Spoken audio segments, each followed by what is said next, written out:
Assalamualaikum warahmatullahi wabarakatuh. Ini adalah tugas arsitektur dan organisasi komputer. Nama saya Arisula Bamona, NIM 0902066425. Pada materi eh, yang terdapat pada sorry karyanya William Stallings berjudul Computer Organization and Architecture edisi ke-10.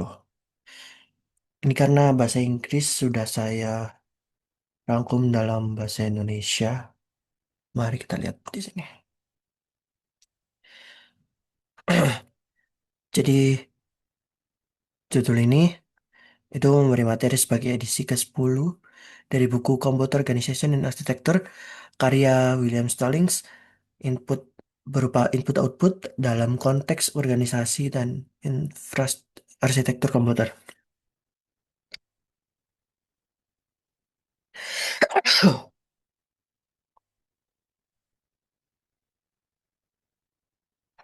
Jadi definisinya adalah materi ini eh, dalam konteks organisasi dan arsitektur komputer merupakan sistem fundamental yang bertanggung jawab atas perpindahan dan pertukaran data antar sistem pemrosesan informasi dalam CPU dan memori, yaitu dengan dunia luar atau perangkat periferal. Ada penjabaran di sini, di mana ini mencakup input output secara operasi proses. Lalu ada tiga teknik operasional I/O.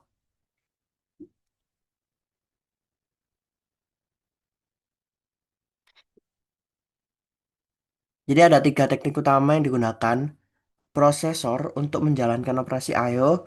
Yang pertama adalah program I/O atau I/O terprogram, di mana prosesor secara langsung mengontrol dan memantau status modul I/O. Kelemahannya, prosesor harus menunggu hingga operasi selesai, yang bisa membuang waktu. Kedua, ini yang bisa membuang waktu karena prosesor tidak pada CPU itu tidak berjalan secara langsung, menerima dan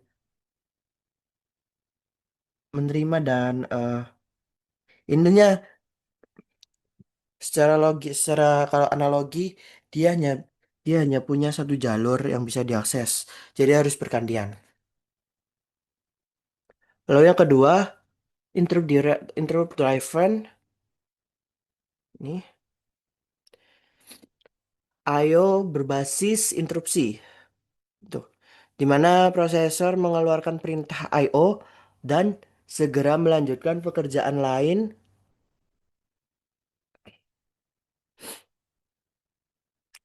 Dan modul I/O akan mengirimkan sinyal interupsi kepada prosesor.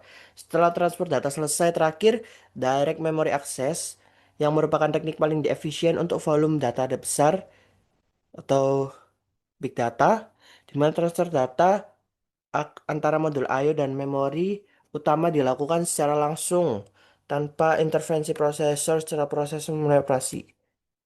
Jadi ketika ada interupsi darurat,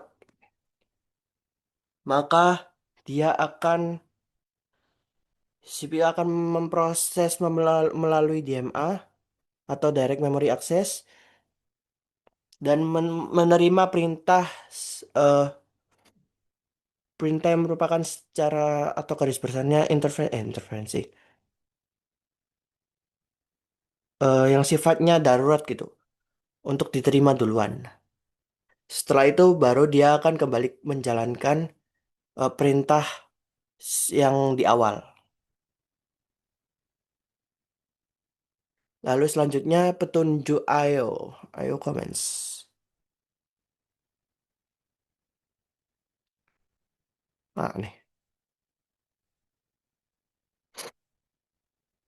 Di mana CPU berkomunikasi dengan modul I/O melalui empat jenis perintah. Yang pertama perintah kontrol digunakan untuk mengaktifkan perangkat peripheral dan menentukan tugas yang harus dilakukannya. Yang kedua perintah tes, yaitu dengan memungkinkan CPU untuk memeriksa status modul I/O atau perangkat. Misalnya apakah perangkat siap atau apakah terjadi kesalahan. Yang ketiga perintah read, memerintahkan modul I/O untuk mengambil data dari peripheral dan menyiapkan untuk CPU. Sebaliknya, perintah write meminta modul I/O mengambil data dari bus data. Ini ada ketentuannya yaitu yang dipasok oleh CPU dan mengirimkannya ke perangkat peripheral. Seperti itu. Yang ketujuh ada pemetaan I/O, I/O mapping summary, yaitu membandingkan dua pendekatan untuk mengalamati atau mengadres perangkat I/O, di mana dalam memori map I/O itu perangkat I/O dan memori utama berbagi ruang alamat atau berbagi room address yang sama, sehingga perangkat I/O diperlukan seperti lokasi memori. Keuntungannya, instruksi memori yang luas dapat digunakan sebaliknya. Dapat digunakan dan sebaliknya, isolated I/O menggunakan ruang alamat yang terpisah. Ini memerlukan sinyal kontrol khusus untuk membedakan antara akses I/O dan akses memori. Seperti itu, serta membutuhkan set instruksi I/O khusus, namun memungkinkan penggunaan alamat memori yang penuh untuk memori itu sendiri. Yang kedelapan ada kelemahan I/O terprogram dan berbasis instruksi. Di mana meskipun I/O terprogram dan berbasis instruksi meningkatkan efisiensi, keduanya memiliki batasan signifikan, terutama saat memindahkan volume data yang besar. Kelemahan utamanya adalah kecepatan transfer I/O yang terbatas.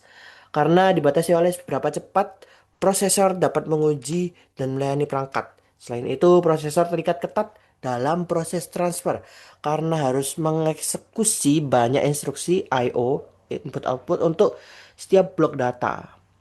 Jadi untuk mengatasi masalah ini dan memindahkan blok data dalam jumlah besar dengan lebih cepat dan efisiensi, solusinya adalah menggunakan teknik DMA tadi, Direct Memory Access, yaitu mendireksi akses terhadap interupsi darurat.